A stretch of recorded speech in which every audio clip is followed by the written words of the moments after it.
Okay. Oh, wow. Damn, I just switched. I knew what the next letter was. People ever wonder why you dance to any music? It's because of the bass. Madras Christian College is very big on music. I mean, at least it used to be. I've been on Instagram for quite some time. I've never put out any video all these years. Eating budgies and fish. Benny made it big in the industry, and we actually continued the band from MCC. The online shows starting to happen. Without them, I would not have experienced this world of music which I have. Putting yourself out there on social media works. I'm Carl Fernandes. I'm a bass guitarist for the band Funktuation and Benny Dayal, and I've just had the best time ever. Hello. Hi. Wow, I gave you such an over-enthusiastic hello, and all you have to say in response, Carl, is yeah, hi. I couldn't hear you, sorry. Okay, so I'll just do that again for you. What you should have heard actually was hello. There you go. Well, welcome to the show. We don't know each other at all, and you don't know Charlie Brown, but you have now gotten acquainted with his voice. This is what he sounds like. That is him saying hello twice. Okay. Oh, wow. All right. So Charlie Brown, Carl, is my dog. And usually be participating in these chats, not because it is by design or anything, just because he's a dog and he barks. So we will deal with him in whatever ways we need to. But sometimes whenever he barks, that for us is cue to break into a song or to break into some kind of a game. And we will do that later on. But first, let me pay attention to what he needs. What do you need, my love? What's happening? Hi. Hi. Okay, oh, good boy. Apparently, this is all he needs. Wow, I'm so happy to meet you, Carl. This is so cool. Thank you. Same here, same here. Sorry? What does your cap say? Carlock. Carlock. It's another duo we run, the keyboardist of Funktuation and me. We have a duo called Carlock. So okay. The keyboardist of who and you?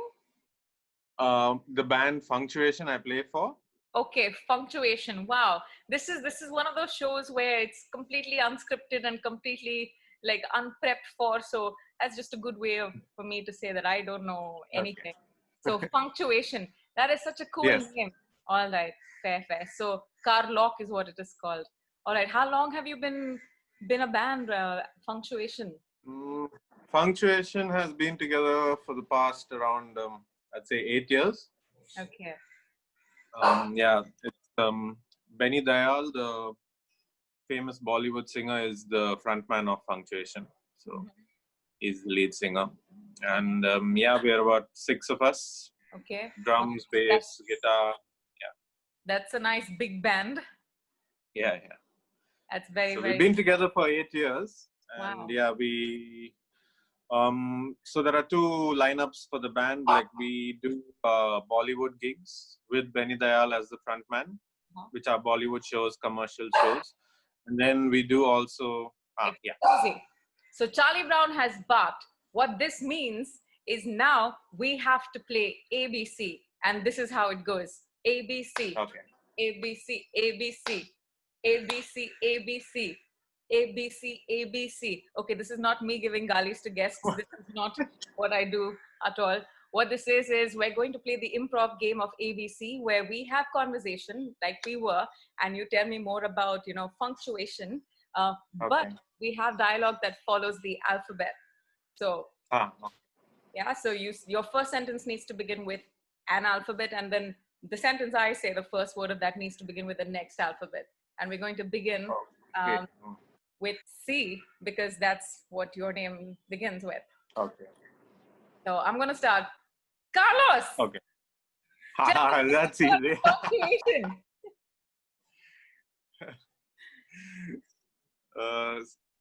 So what do I begin with? Sorry, begin with D, because I said C. Oh, okay. So, man, I'm really bad at this. Okay, we don't have that much time. What is after C? D. Oh, so begin a sentence with D. Okay. About punctuation, as in? Yeah, so conversation. So I said, Carlos, tell me more about punctuation. You go, damn, I wish I knew what the next letter was, for example. Oh, okay. Like that. Damn, I just wish I knew what the next letter was. Easy it is. Easy, easy. Now you begin with... Sorry, I'm really bad at this. That's okay. But this means that you now have to begin with F because I said easy, easy. And I've asked you about punctuation. There's a hint. Punctuation has been together for the past 8 years. That's pretty cool. And yeah, this is over. The game is over because Okay. I have ruined it. Yeah, all right. Fair, fair. But tell me more. No, so I understand you've been together for a while. And Benny Dayal is the front man, and you do Bollywood gigs as well as non-Bollywood gigs. But Yes. tell me more about the bass guitar. Like, I just feel like this is not something that a lot of people see a lot of, and it's not something that is super aspirational. You know, everyone wants to play lead guitar mostly, you know, and that's it. And no one considers bass and things like that. And to me, of course, leads, I mean, I feel like every part of a band has its place, you know, and so much attention tends to be on the leads, whether it's vocals or guitarists and things like that. But of course, the drums have their place, rhythm has its place. And also, like, the bass to me is almost, it's the soul, you know, because Yes. stuff. And, you know, like, it's the feels, you know. So how did you get introduced to the sound of the bass? I was actually a keyboardist back in school. I was forced to play bass guitar actually by my friend, a close friend, Kervin Matthew, because there was no bass guitarist and there was another keyboardist. So at that time I was just learning a little another guitar. Keyboardist, you have to do something else. Wait, is this like church? Is this where you learn to play the keyboard for like choir and things like that? Not exactly. My family is there are a lot of musicians in my family, so I just got into learning keyboard at probably like when I was 13 or something. Okay. And yeah, then came 11th, 12th standard culturals, and you know, so my friend asked me to play bass, and I took it on from there. And after that, I've only been playing bass actually. I've never shifted back to keyboards. That's really cool. What is it about the bass that got you stuck to the bass? Groove, keeping the groove. It's something which, you know, I always tell people, ever wonder why you dance to any music? It's because of the bass. It's because the bass line is there. It's absolutely true. To keep you going. Absolutely true. It's the groove, it's the rhythm. So most people hear the most like superficial, not in terms of nuance, in terms of music, but most people will hear the drums, you know, and of course, you know, the kick and all of that. Like, it sounds really, and that of course is cute to a lot of people. But it's that. It's that little, you know, it's like... It's the notes in between which makes the groove, basically. So. Yeah, no, very, very cool. So you groovy kind of guy then, and that's what got you stuck. Yes. This is so cool. And by the way, congratulations. I know you're like a new dad now. This I know. Yes. Wow, is Kiara like a week old or something like that? 8 days now, yeah. Oh goodness, what is an 8-day-old human being? What is it like? Drink and sleep. That's all she does. Sounds pretty aspirational, I think, to most of us. No, man. I mean, she has her good moments and her bad moments, but I mean, she's a quiet kid. Doesn't make much noise. I mean, touch wood. Let's hope she continues to be like that.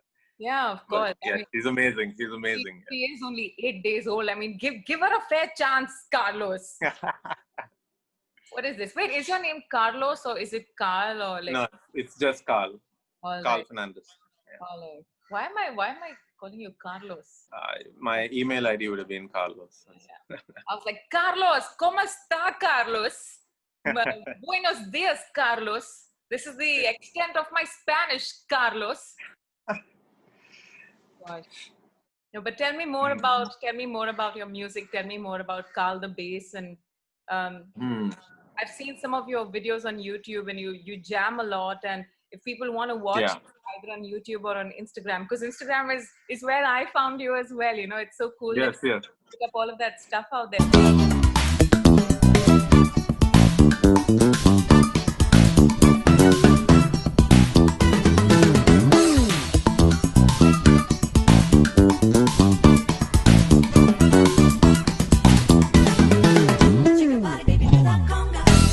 If people want to find you, what's your Instagram handle? What's your YouTube channel? How do they reach you?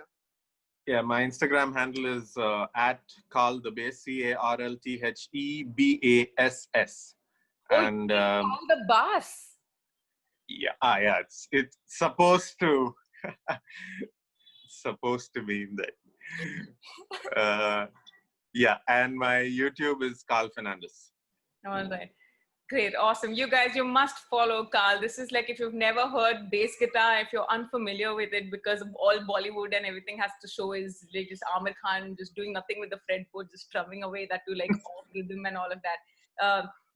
The bass guitar is really something that I personally find quite fascinating, and that has only 4 strings and not necessarily 4 strings. It has 5. There are 5-string basses, 6-string basses. Oh, wow. So this is good time for me to get educated. So I only know about the 4-string bass. So what are the different kinds of bass guitars really? And what would make you choose one over another? It's just comfortability and playability. I mean, depends on each person. I play a 5-string bass. Oh, interesting. But the most, what people, when they begin out, they usually go for a 4-string. Okay. And then there are 6-string basses. These are the 3 bass guitars which are out there. There are 7-string basses and all, but those are like boutique instruments. Wow. Not many of, like, it has to be handmade and. Wow, different kinds of bass guitars. We have learned this now. All right, and you choose a 5-string bass mostly because it feels. I play a 5. It's. I've just gotten used to it, so I just cannot go back to a 4-string.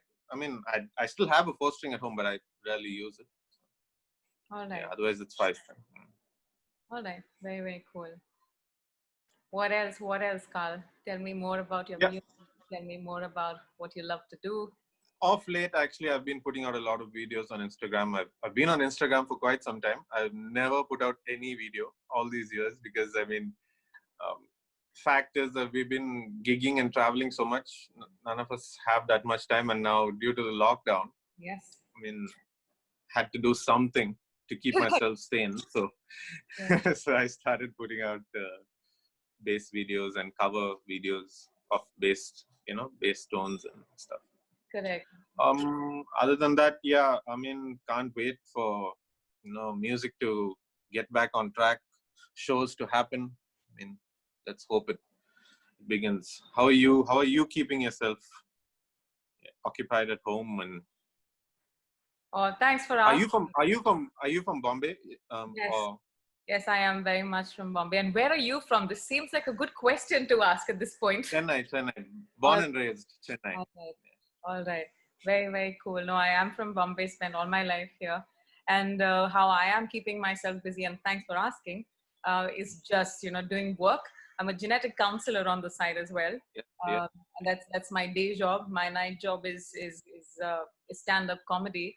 And I also miss gigging. I also miss, just like live stage time is really something else, regardless of what kind of artist you are, just it feels different to be on stage.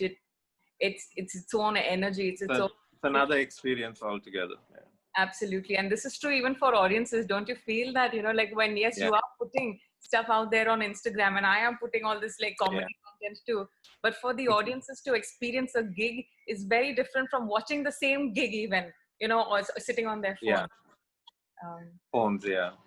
But that's the new thing, no? Right now there are a lot of online shows starting to happen. So concerts. I mean, we've gotten calls for putting out like a 30-minute concert out, and event guys can buy it and ticket it, and people can go and watch online. I guess that's the new thing. So let's see how that goes. Yes. Have you ever had one of these like digital concerts before?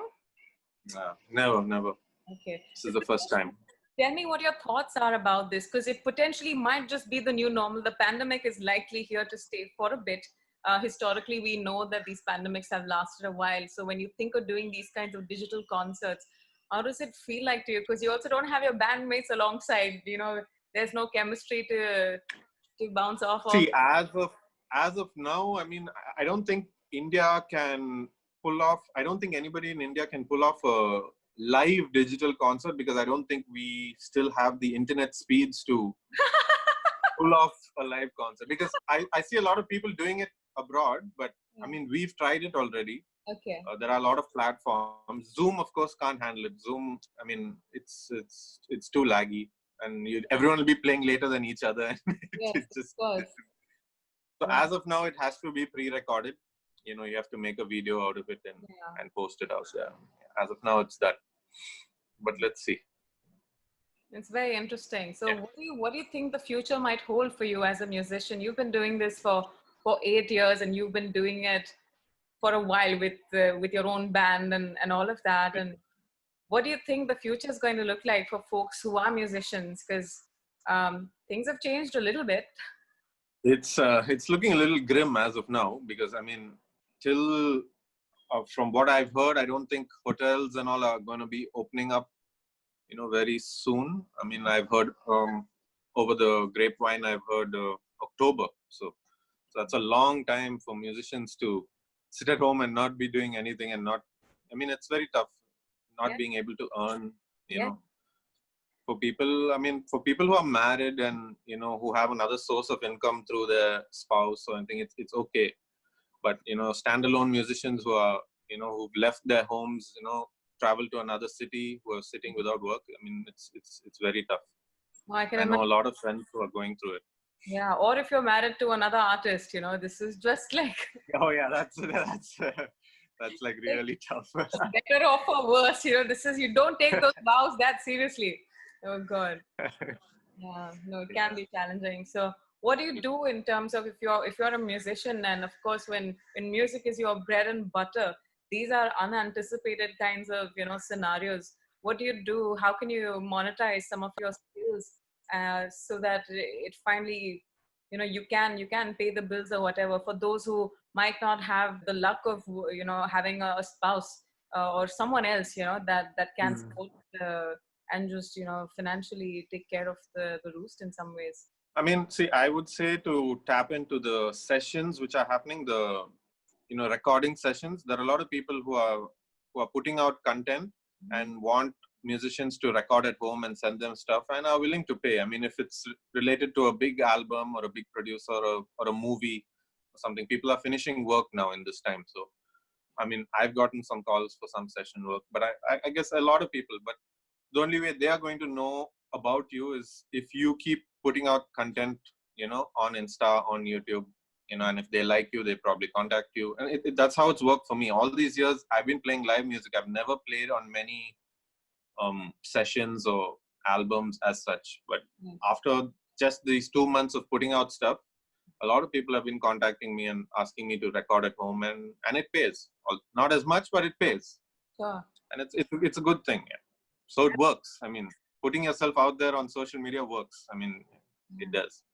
Yeah, no, absolutely. So for all of you guys who are like musicians and all of that, what you're saying, Carl, to me is that while the times have changed, and while there is, of course, there's so much resistance to do this social media stuff, because you want to just do the real thing, do the real work. But perhaps now it seems like social media might just be the way to do real work at the end of it all. So some kind of transitioning in mindsets for musicians might be important, because then if you do get noticed, and if your work is good, and if you're consistently putting stuff out there, it just increases the likelihood that someone will notice your work and then offer you a sessions, like you could do like be a sessions musician for whatever it is that you do. And you're saying that pays. Why it doesn't pay as well, at least it's a start, and who knows what might come out of this. Very interesting. Yeah, for example, I mean, after I put out a few videos, it was I don't know, there was a person from US who called me. His name is Sai Shankar, and he's doing his album, and he wanted me to record bass for him. And yeah, he was willing to pay. So it was a good opportunity, actually. I'd never played for anybody in America releasing albums. So I mean, it was really fun. So I mean, yeah, it's a really good experience. That is really fascinating to me. Now I'm just thinking about how, like, and I'm speaking as an artist as well, like I think we love stage time so much, and you want that connect with your audience Yeah, so badly that I feel like sometimes we forget that the reachability, is so huge when you're on huge. social media, is that there's people from across the globe even. So even if you weren't going to be touring, if you weren't going to be gigging in the States or wherever in the world now, like really everyone is on Instagram. It could be such a cool way to be discovered by somebody, or to even discover someone that you might want to collaborate with. Just like Yes, yes. this person reached out to you, you might end up finding somebody that you feel like, these skills match. I saw some cool jam sessions you had with some vocalists, and that Yes. sounds like, was that also done like remotely? Yes, it was. I jammed with Shakti Sri Gopalan. She's a very famous singer back here in Chennai. Yes, I saw that. It was so beautiful. Her voice is something else. Yes, she is a very good singer. போய் சொல்ல இந்த மனசுக்கு தெரியவில்லை சொன்னால் போய் போய் தானே போய் சொல்ல இந்த வயசுக்கு தெரியவில்லை சொன்னால் போய் போய் தானே. Yeah, we're good friends actually. We've been Yeah. good friends over the years.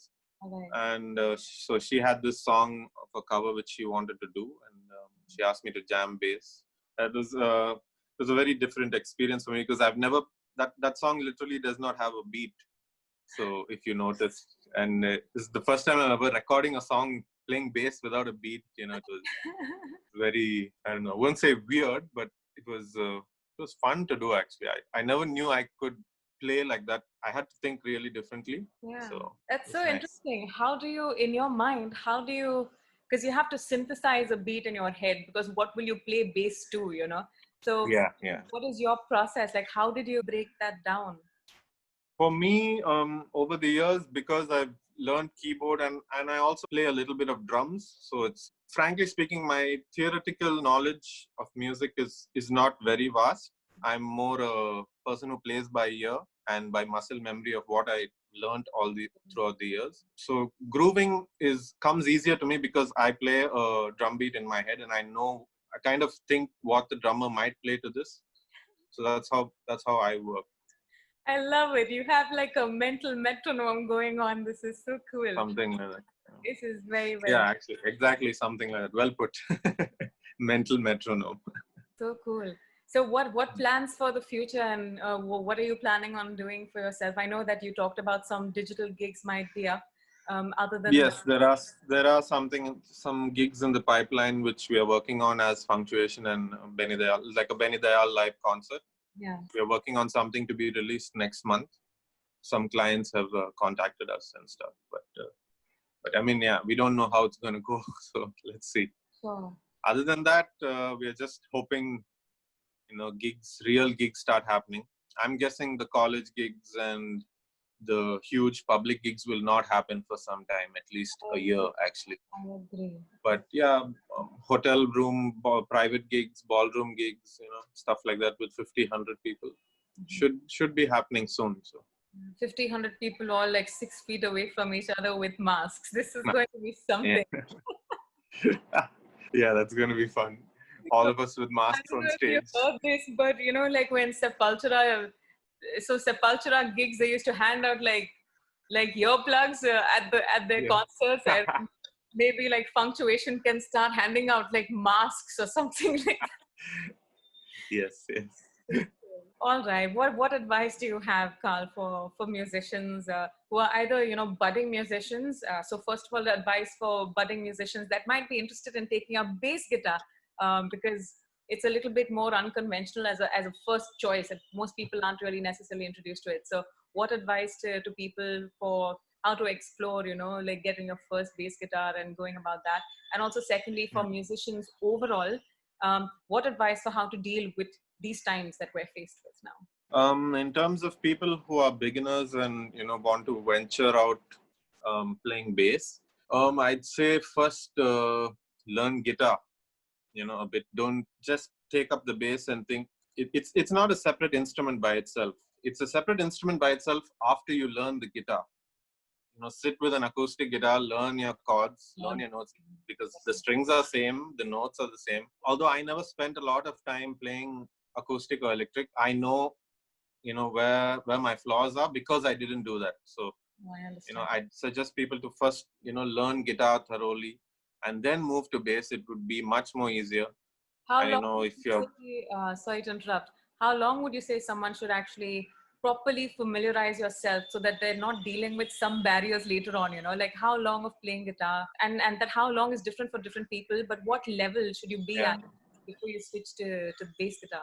I think you should at least be at a level where you can listen to a song and just play it, listen to a song and play it. You don't, to transcribe a song, you just have to be able to listen to it I understand. and, transcribe at least 70 to 80% of it, Okay. not So looking you at, go not going tab. online and, going online and looking at tabs and notes and, to figure out, because that's how I play. I've learned by ear.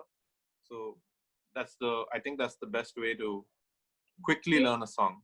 I understand. Do you think it's important to learn how to actually read music? Does that help at all, or just acoustically you can figure it?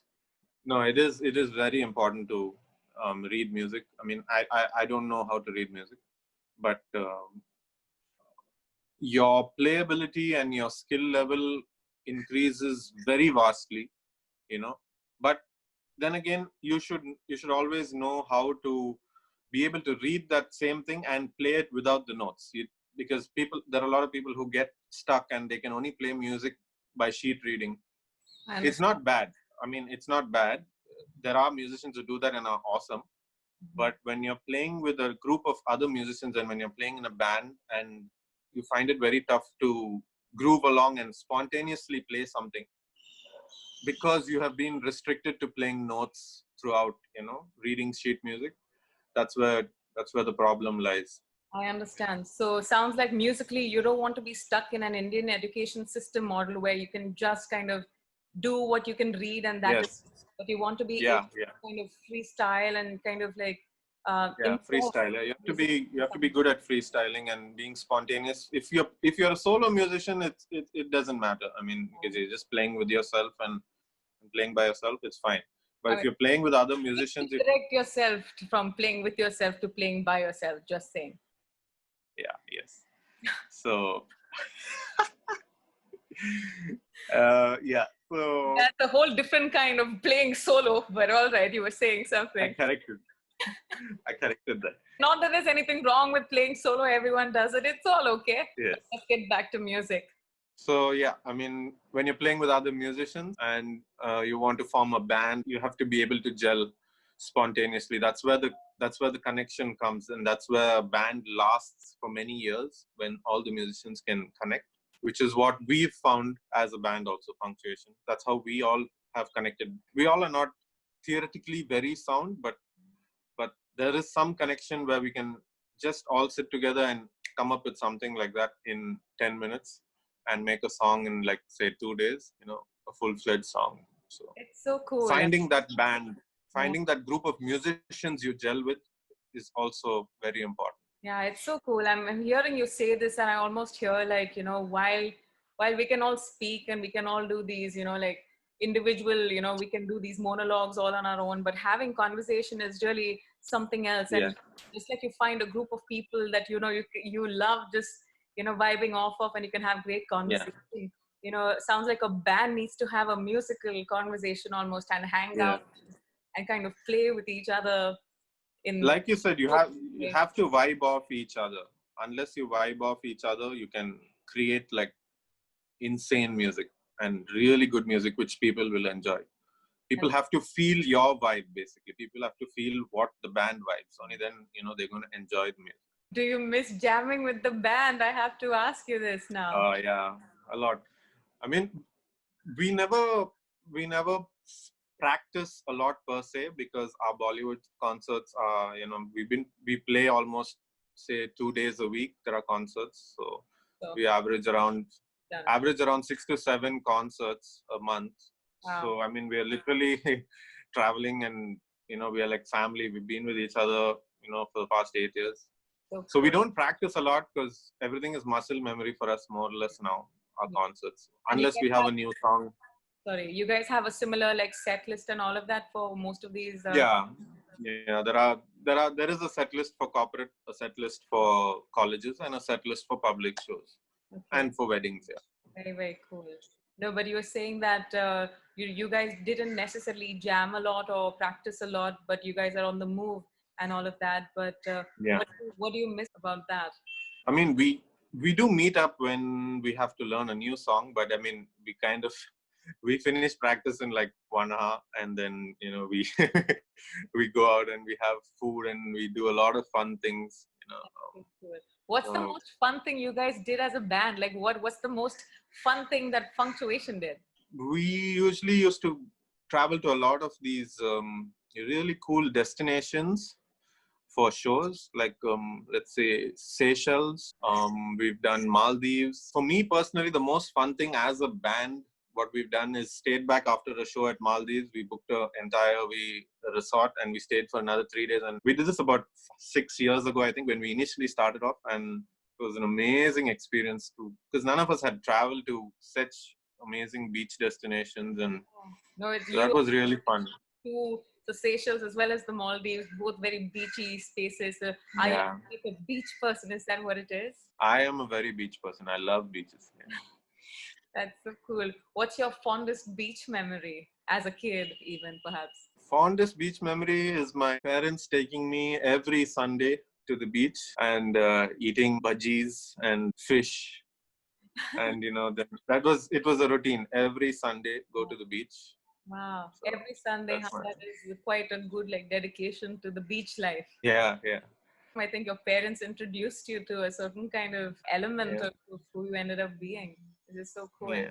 Sounds also like you come from a family of musicians, is what you were saying. My mom and dad per se don't play, but a lot of my uncles and my cousins play guitar. So one of my uncles, Alan DeCruz, he was the one who pushed me to learn keyboards back when I was like 13 years old. And then another cousin of mine, Mario DeCruz, he after I'd finished my keyboard classes, he'd come with the guitar and he'd sit with me and we'd just jam songs, and he'll teach me how to just play chords, because otherwise I was just learning notes on the keyboard and I didn't know how to incorporate it.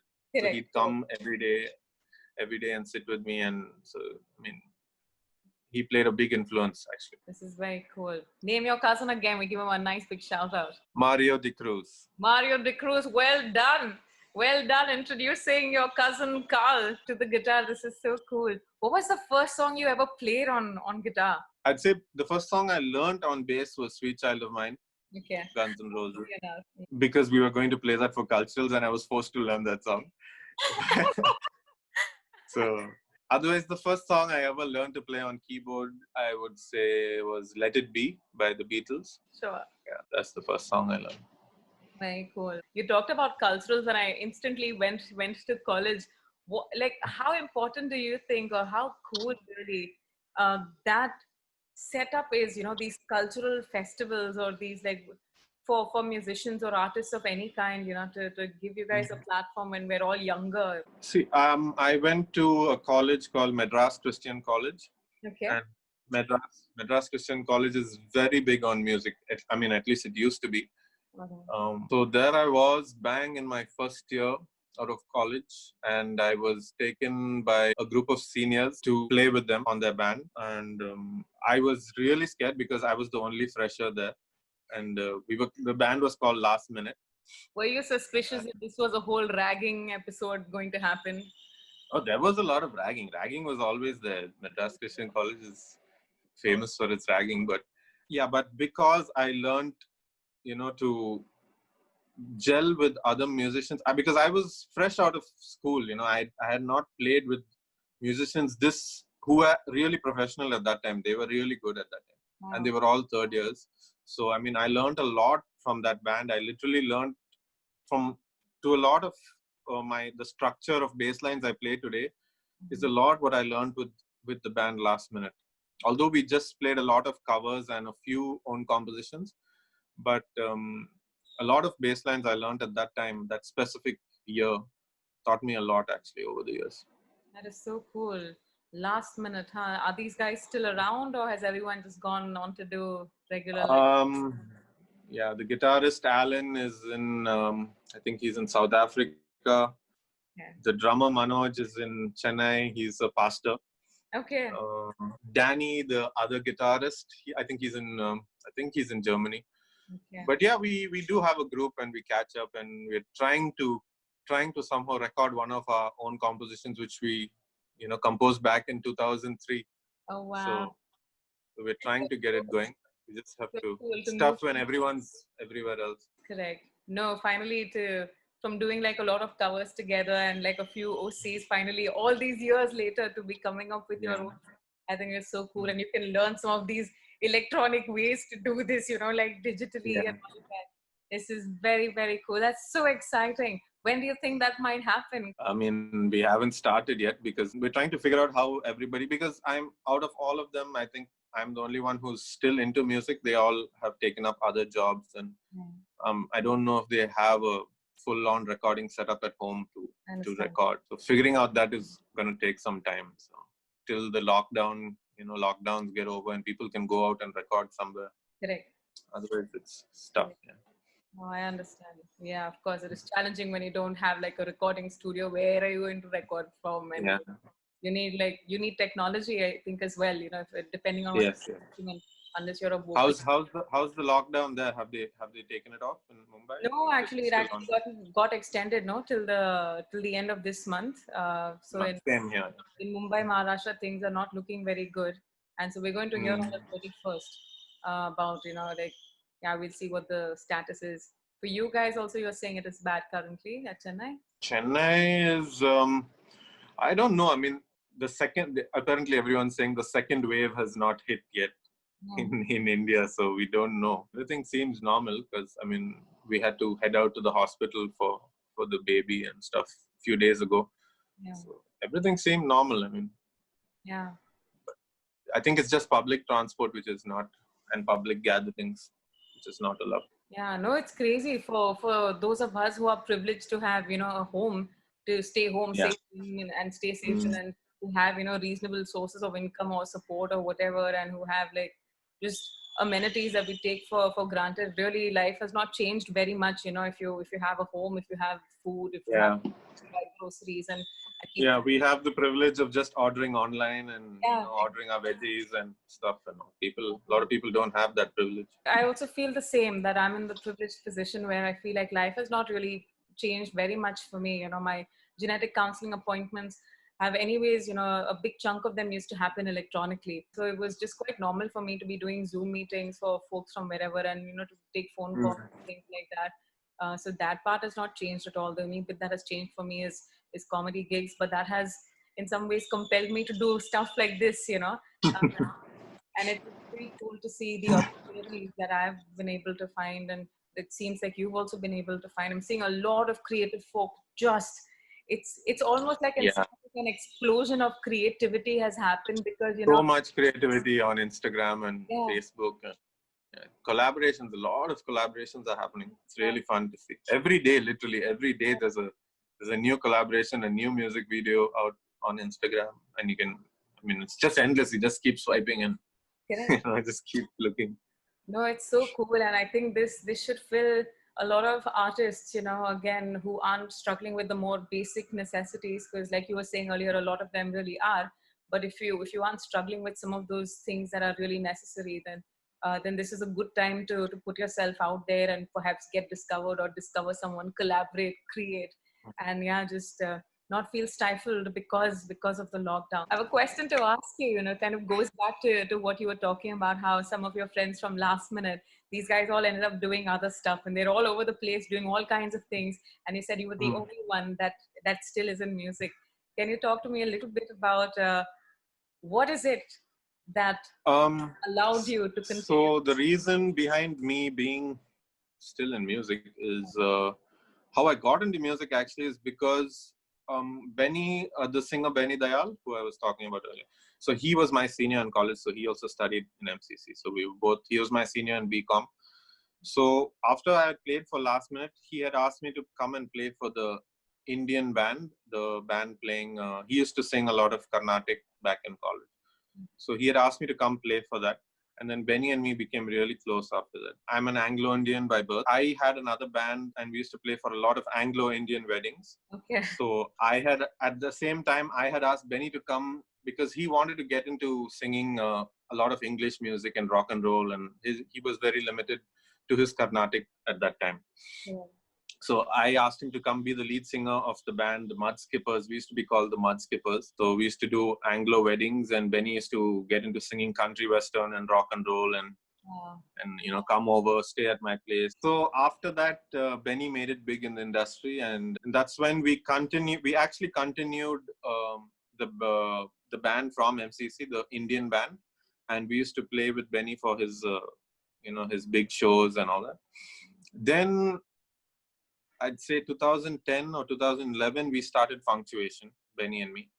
And Benny wanted to take Funktuation as the main band at that time. So we shifted to Funktuation, and I was also part of Funktuation and the other band at that time. So so then Funktuation happened, and that's how I got into music. I literally got into the professional industry because of Benny Dayal, actually, technically. Wow. Because we've been such good friends, and I've always been his bass guitarist whichever band he had and wherever he was. So cool to have such a good friendship and also such a good professional relationship where you're there for each other as colleagues, as buds. This is very, very cool. It's so cool, and it's pretty rare, I would imagine. In once you get into the industry space, I think it's not very common to have such close and authentic type of friendships. It's very, very cool. I mean, it's very rare that people have a Bollywood band lasting this long. The same group of musicians. A lot of Bollywood singers have musicians and bands, but they're all freelance musicians. There'll be another musician the next day. There'll be another musician 1 month later. But we've never changed musicians at all for the past 8 years, other than the random show where an emergency case happened for some of us and we could not be there then. Other than that, it's the same band. It's always been the same band. Wow. This is so incredible. So it's really 8 years for all of you guys being together. I think I now understand slightly differently what you meant by, some of those gigs and touring together and almost being like a family, and then, taking days, like post gig at Seychelles and the Maldives. I understand this now, because if you guys have all been just those 8 people, it really is. It's almost a whole different kind of family holiday. That happens. It is actually. It's actually more of a holiday. It's just that 2 hours of space we spend on stage is our work. The rest is just holiday. It's a mix on the side. So cool to have found your people, found your tribe. This is amazing.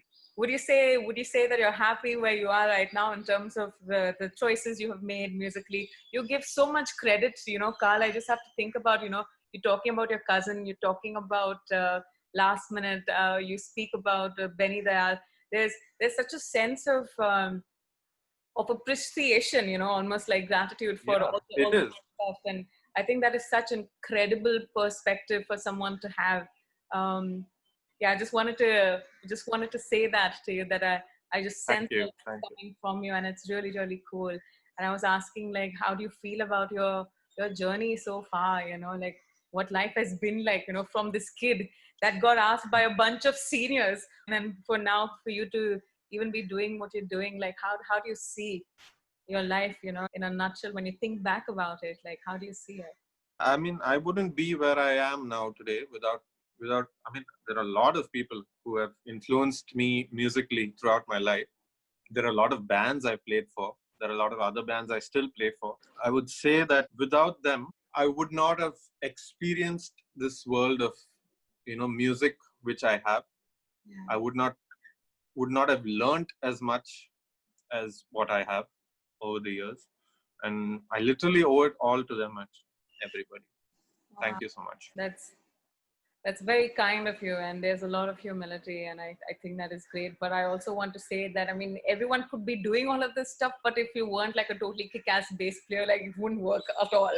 No, that see, I would always, I like to always tell, people ask me, like, how good do you need to be, to to be in a band and to make it in music? You don't, according to me, you don't need to be a prodigy. You don't need to be an insane musician. You just need to be good enough. That's all it requires. You just need to be just be good enough. Just be methodical. Practice, and just be able to find that group of musicians, gel along with them, and stick to it. People Bands break up because people don't stick to it because for whatever reasons, and Okay, understand. monetary constraints and this and that. But when you stick to it, when you stick to something that long, it will pay off. It will always pay off. And I am living proof of that. No, that is amazing, Carl. No, what I'm hearing you say is that you don't have to be like the most amazing musician, but you need to You don't. be good enough, and you need to be consistent. But most importantly, I think you have to find a group of people that you can hang out with, and Yes. that might share similar, not necessarily thoughts and opinions about everything, but they just need to be people that can be respectful of each other, and you can have a good Yes. time and then have fun too. But Yeah. most about finding the right kinds of people, and the music will evolve, the music will grow as long as you're staying. Yeah. Wow, this is really cool. All right, this has been so Can great. I know something? Can I know something about what you do? Genetic Sure. counseling. I mean, I've always wanted to. I saw your previous, I think, video with another person. I'm not sure of her name, but I mean, I've always wanted to know what it is actually about. Sure. I never get asked questions on these things, so this is very But interesting. it's okay. It's like full role reversal has happened. Do you want to play ABC now or later on? Like, I don't know. No, but genetic counseling, what it is it is a healthcare specialty that really ties up two main streams of science. One is medical genetics. So it's clinical genetics. So it's human genetics, but with clinical implications. So usually illnesses and things like that. It's not necessarily like research looking at people ask me, oh, so you do cloning? No, I don't do any cloning. This is only like, so clinical genetics. And the other one is psychological counseling. So when someone has a genetic condition, whatever it might be, sometimes because there's such a dearth of medical genetics experts. There's not very many doctors that are trained in medical genetics. This is true for across the globe as well as in India. Like in India right now, also, like medical genetics is not even like part of the syllabus even of like MBBS curriculum and all of that. So most patients who have a genetic condition are spending years and years and years not knowing what is going on either with them or with their children, and this can, as you can imagine, it's a source of frustration and angst, and really can be quite painful sometimes to not know what is Mm. going on. So a lot of times, a referral to a genetic counselor is made to facilitate diagnosis so that we can Oh.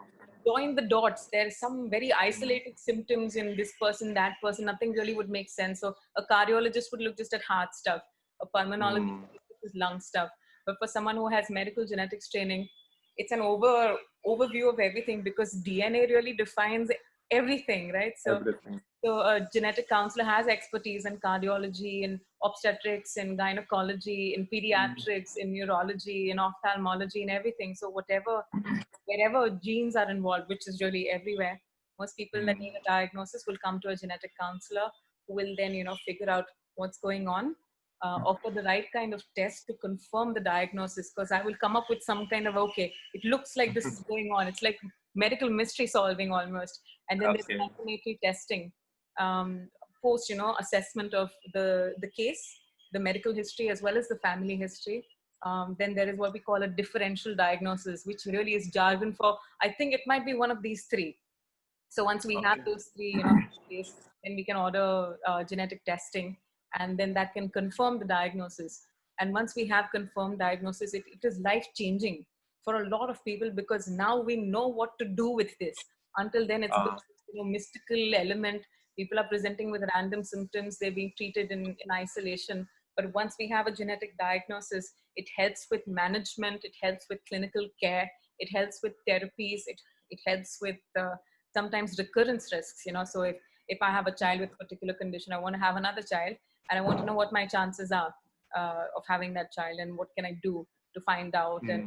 And then also there are some very tough decisions, during pregnancies, that sometimes people will be stuck with a decision about pregnancy management. Do we want to continue or terminate? And people have very strong reactions and also strong opinions about this. And it is really nobody's business other than these individuals themselves. So genetic counselor will facilitate decision making also based on not what I believe is important to me, or what I think normal should be, or what is a good moralistic choice or whatever, but based on what this person is and what this couple is, and just based on their moral, cultural, religious beliefs. So a lot of autonomy is respect for people. Beneficence is to do good. Non-maleficence is do no harm. Justice and equality. These are just like medical oaths almost. So these are things that all genetic counselors will follow to mostly facilitate diagnosis, and also then coping, because we are not just isolated body parts. No, this is where the psychological counseling part comes up. Obviously we have we have an emotion, we have an intellect, we have questions, and so sometimes those elements go hand in hand together. It's not a 5 minute, okay, take this, do this, take this for 5 days, 3 times a day, and go see me one day. Really not a appointment when people have concerns about what is going to happen to my child, or like, am I really going to get cancer? What can I do about it? And this is freaking me out. And someone needs to address people's concerns. So when they walk out of an appointment, that not only do they have an intellectual understanding of what's going on, but psychologically, they've also begun to start to cope with dealing with what is, their new normal in many ways for a lot of people.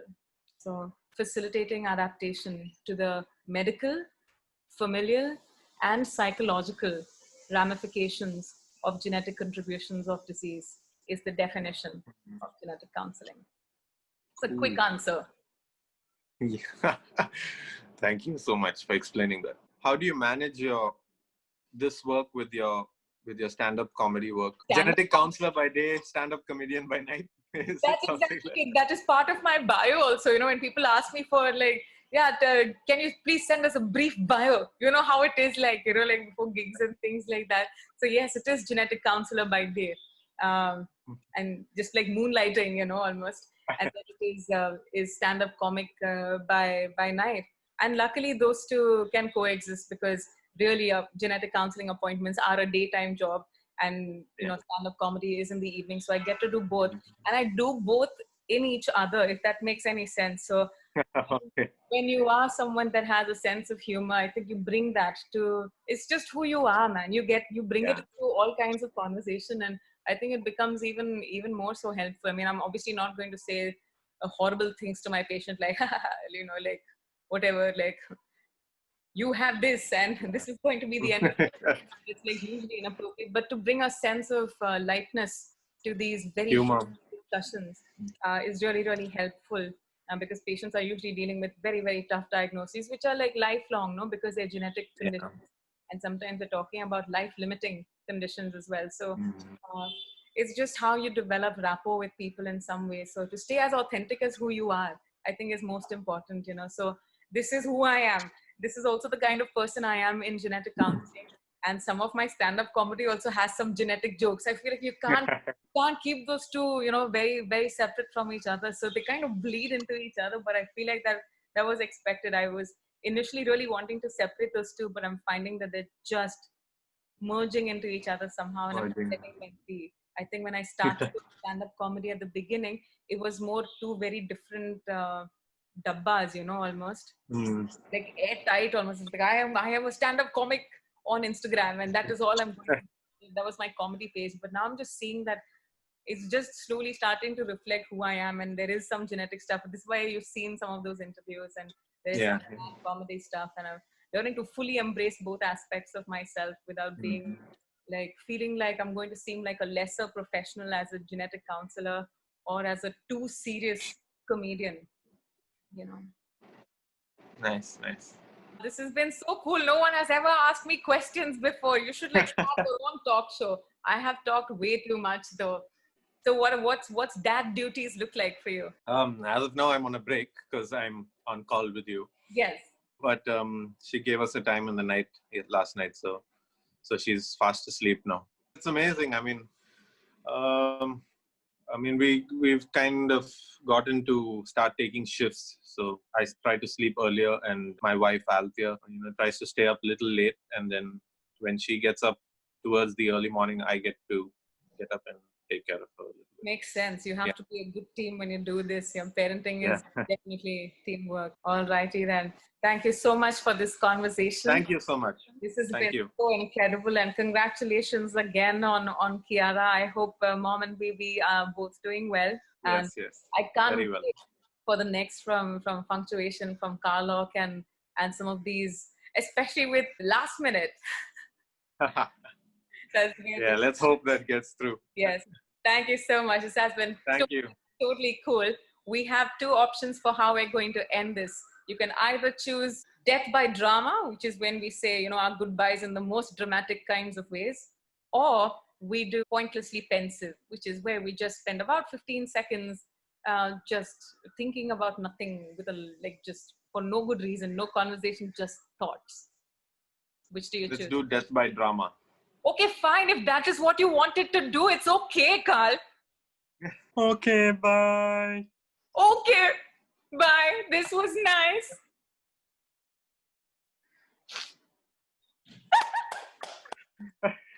All right, thank you so much. This has Hey, Pooja, thank you so much. This really has been the best time ever, Carl. This has been very, very cool. Thank you. I'm Carl Fernandes, bass guitarist for the band Funktuation and Benny Dayal, and I've just had the best time ever. Woohoo! Just be good enough, just be methodical, practice, and just be able to find that group of musicians, gel along with them, and stick to it. It will pay off. It will always pay off. Thanks for watching. Hope you had the best time ever. Don't forget to like, comment, share, and definitely subscribe so that we can continue to have the best time ever. I'll see you next time. Ta-ta.